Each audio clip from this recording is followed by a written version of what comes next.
ঈদের দিন একটা যুবক সন্তান কবরের কিনারায় কান্না করতেছে হাউমাউ করে। ও যুবক, আজকে ঈদের আনন্দ বাদ দিয়া কেন কাঁদো? বলে, গত ঈদে আমার আব্বাকে পাশে নিয়ে নামাজ পড়ছি ঈদগাহে, আম্মা জান আমার মাথায় হাত দিয়ে দোয়া করে দিয়েছে। আজকে ঈদের নামাজে যখন রওনা হয়ে গেলাম, হঠাৎ দেখি আমার বিছানাটা খালি, আমার মা নাই, আমার আব্বা নাই। কে আমার মাথায় হাত দিয়া একটু দোয়া করবে? যেই মা এমন একটা রাত নাই যে আমার খোঁজ খবর নেয় নাই। আমার আব্বা যান টেলিফোন করে খোঁজ খবর নিত। ও সন্তানেরা, ওই মা বাবারে কেমনে ভুলিয়া গেছো?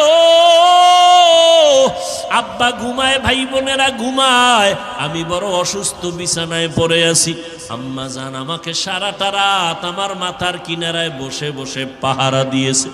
গভীর রাতে তাকায় দেখি আমার মা বাবা, আমার বাবা, আমার ভাই বোনেরা ঘুমায়, আমার মা ঘুমায় না। ও মা, তুমি কেন ঘুমাও না? বলে, তুই অসুস্থ, যদি মা বলে ডাক দাও, আমি জবাব দিতে না পারলে তুই কষ্ট পাবি, আমিও কষ্ট পাবো। আমি যতই চেষ্টা করি আমার চোখের মধ্যে ঘুম আসে না। ওই মা বাবার দোয়া নিয়ে সামনে আগাও রে যুবক। ওই মা বাবার কষ্ট দিলে আগাইতে পারবা না।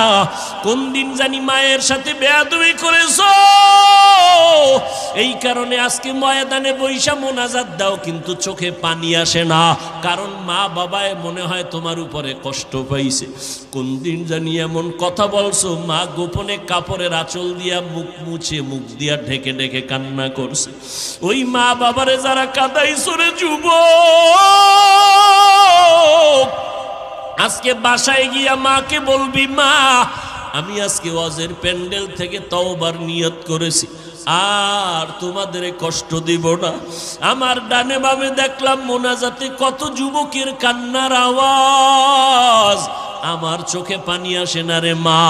হয়তো গুনার কারণে বুঝি আল্লাহ বেজার হয়ে গেছে।